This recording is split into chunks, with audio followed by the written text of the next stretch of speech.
Dhanbad Baghmara Dharmabad OP तथा मधुबन थाना अंतर्गत 9 जनवरी को घटित गोलीबारी, बमबाजी और आगजनी की घटना में 7 गिरफ्तार, कुल 14 की हो चुकी है अब तक गिरफ्तारी, 9 एफआईआर।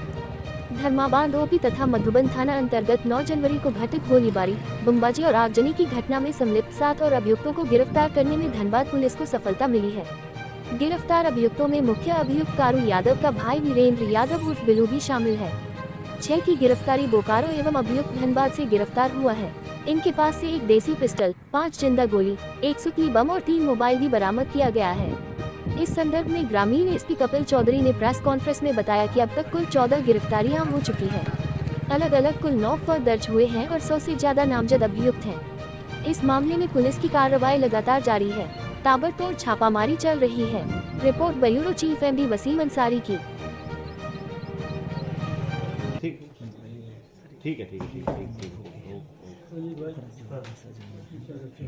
कारतूस कितने हैं सर? कारतूस कितने? 5 हैं। 5 ठीक है ना, हो गया। की घटना हुई और उसके बाद जो पत्थरबाजी की घटना पुलिस के ऊपर की गई थी, उस संबंध में पुलिस के द्वारा जो वरीय पुलिस अधीक्षक महोदय के नेतृत्व में जो टीम का गठन किया गया था, विभिन्न थाना क्षेत्र के अंतर्गत ये टीमें जाकर छापामारी कर रही थी। इस छापामारी के दौरान पहले भी कई अभियुक्तों को गिरफ्तार कर जेल भेजा जा चुका था। आज दिनांक 15/1/2025 को भी ऐसे ही इन केस के मामले में अभी 7 अभियुक्तों को टोटल गिरफ्तार करके जेल भेजे जा रहे हैं, जिसमें मुख्य रूप से कारू यादव के भाई वीरेंद्र यादव की गिरफ्तारी हुई है और इनके निशानदेही पर एक दूसरे अभियुक्त जो कि लखन यादव, राम लखन महतो की गिरफ्तारी हुई है। जब इन लोगों से इस घटना के संबंध में पूछताछ की गई, इनके द्वारा कांड में अपनी संलिप्तता को स्वीकार किया गया। इसके पश्चात जब इनके कन्फेशन के आधार पर इनके द्वारा ये स्वीकार किया गया कि इनके द्वारा बम और गोली का यूज भी किया जा रहा था और इनके पास बम और गोली अभी भी मौजूद है।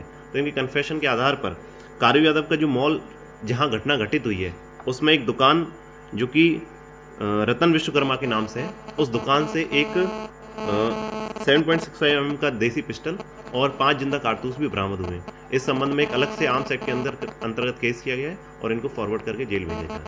सर, कारू यादव की गिरफ्तारी कहाँ से हुई?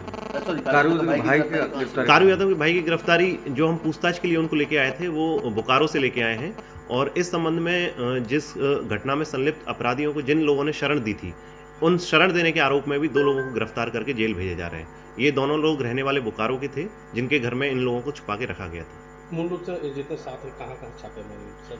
ये छापेमारी मुख्य रूप से बोकारो से हुई है और कुछ अलग जगहों से छापेमारी हुई थी, लेकिन उसके पश्चात अभियुक्त यहाँ अपने धनबाद से गिरफ्तार हुए। इसके साथ में जो अन्य अभियुक्त हैं, 6 ये लोगों की गिरफ्तारी कहाँ से हुई? सबकी धनबाद से हुई है। बोकारो से 4 लोगों की, 6 लोगों की गिरफ्तारी बोकारो से। 7 हुआ टोटल। सभी लोग संलिप्त थे उस घटना में? हाँ, सब लोग संलिप्त है। गिरफ्तार लोगों की संख्या कितनी होगी? 14 लोग अभी तक गिरफ्तार हो चुके। मुख्य अभियुक्त अब तक फरार है? मुख्य अभियुक्त अभी तक फरार है, लेकिन बहुत ही जल्द उसकी गिरफ्तारी भी की जाएगी। बिहार में भी कोई सफलता मिला है जो टीम गई है? टीम जा रही है, लगातार छापेमारी हो रही है, इस संबंध में हमें सफलता मिल रही है और बहुत ही जल्द जो मुख्य अभियुक्त इनके इस घटना में शामिल रहे, उनकी गिरफ्तारी की जाएगी।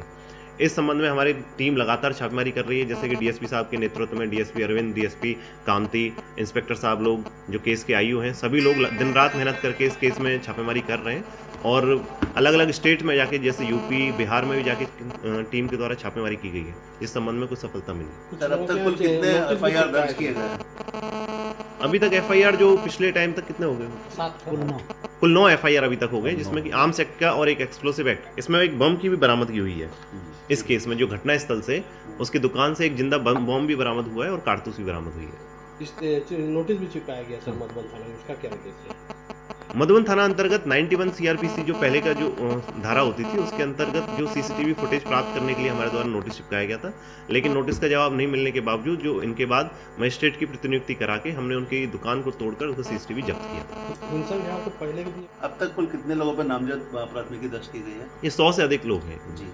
जो जमीन की नापी हो रही थी, अवैध संपत्ति की नापी हो रही थी, जो कोयलों के अवैध उठाव हो रहे थे, अब तक कितने उसमें कार्रवाई हुई है? कोयले का उठाव लगातार जारी है और जहाँ तक अवैध संपत्ति की बात है कि पुलिस के द्वारा लगातार उनकी जो प्रॉपर्टी है उसका किस तरीके से वो प्रॉपर्टी कमाई गई है उसका भी जांच की जा रही है। यदि वो संपत्ति अवैध सोर्स से कमाई हुई प्रतीत होती है या फिर उसका सोर्स हमें मिलता है, तो इस संबंध में उनकी फर्दर अग्रतर कार्रवाई कोर्ट के आदेश से उनकी जब्ती कुर्की भी की जाएगी। Thank you sir.